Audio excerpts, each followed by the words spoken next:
Kadaama TV embeera ku ofiisi ezimu teyeeyagaza. Mulaba abaana nga bwe basula wansi okulya, tebabawa mmere emala, bali mu mbeera embi nnyo. Waliwo Kadaama yatukwatidde vidiyo mu bubba n'abeera ng'ayagala tulaga embeera gye bayitamu ku ofiisi nga bali ku ofiisi, embeera yino gye bayitamu. Katuwulize Kadaama ono biki by'ayogera ku ofiisi eno na mbeera ki gy'alagamu obulwadde, osobola okubeera omulwadde n'otuuka kufiira ku ofiisi nga tofunye buyambi.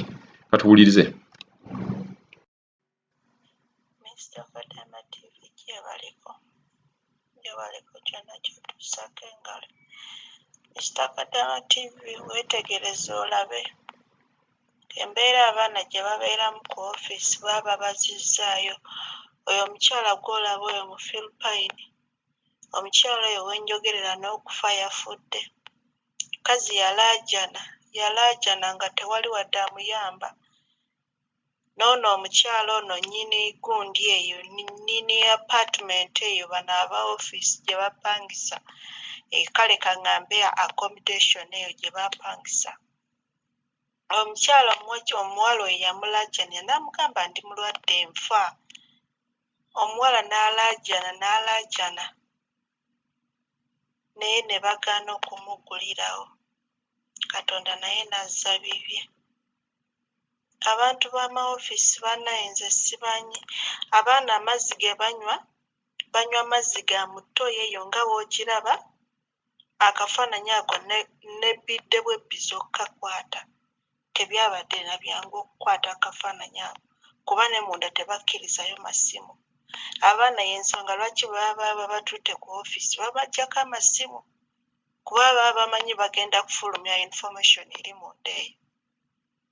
Naye ebyo ebigundi bed cover by'olaba ebyo bikyafu, byava ne mu kkala yaabyo ne bidda mu kkala endala. Bikyafu, kapeti eyo yava mu kkala yaayo kyafuka kya brown. Abaana amazzi gabanywa gwa mu ttooyi, okitegeera. Banywa gwa mu ttooyi ne gundi amasiwaani baganaaliza mu ttooyi, kwegamba buli kimu kiggweereyo mu ttooyi. Mwe banaabira, mwe beeyambira, mwe muli amazzi ge banywa, buli kimu. Okitegeera. So byebyo. Naseeyo si buwaso otya, bambigezaako. Abaana bali bubigezaako. Ofiisi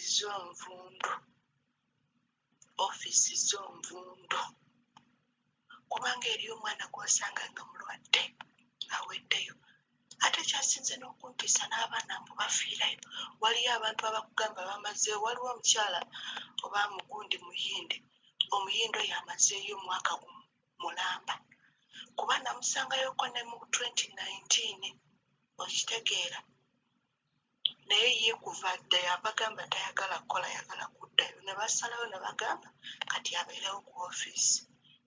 Abeera eyo bamutwala ne bamukozesa ne bamukomya nga tebamuwadde wadde 10. Okitegeera nga kwe batadde n'okumukuba.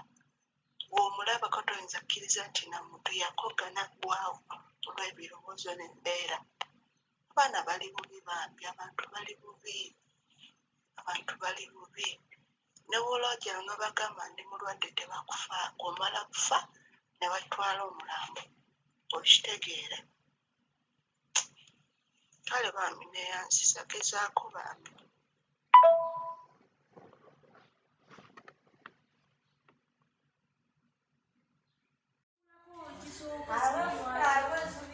You people just look at this lady. She's dying. They refuse to open for her that door.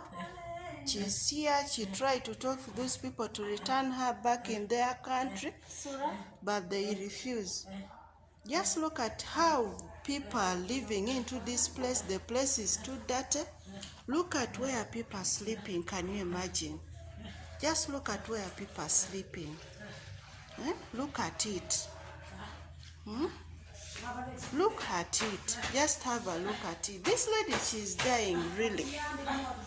She said she have her money for the ticket, but they refuse to take her. They refuse even to take her to the hospital. Just look at her.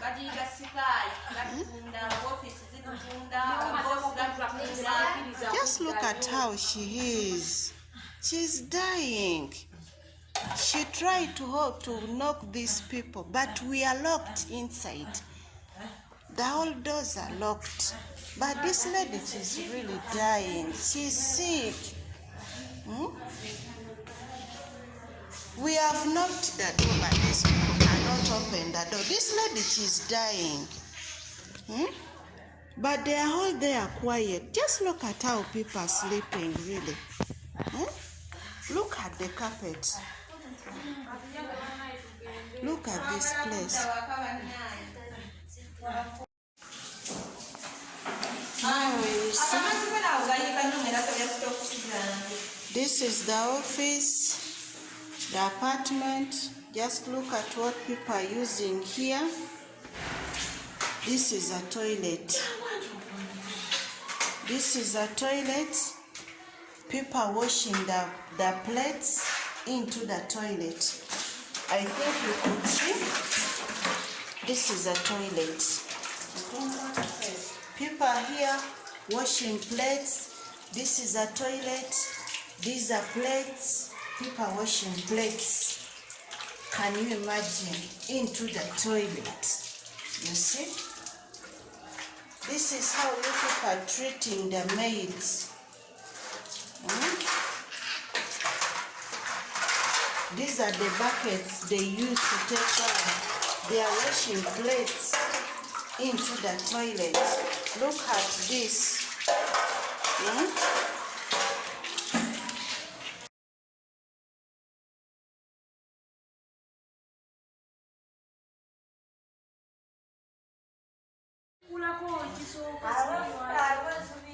You people just look at this lady. She's dying.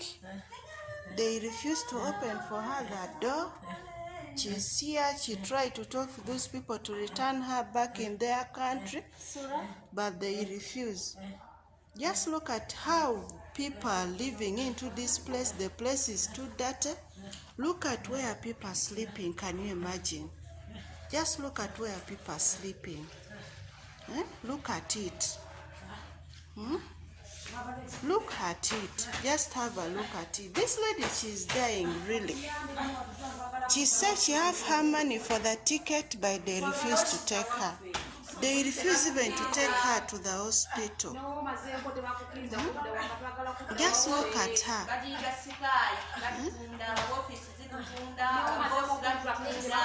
Just look at how she is. She's dying. She tried to hope to knock these people, but we are locked inside. The whole doors are locked. But this lady is really dying. She's sick.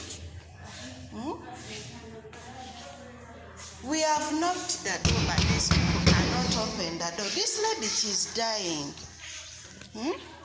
But they are all there quiet. Just look at how people are sleeping, really. Look at the carpet. Look at this place.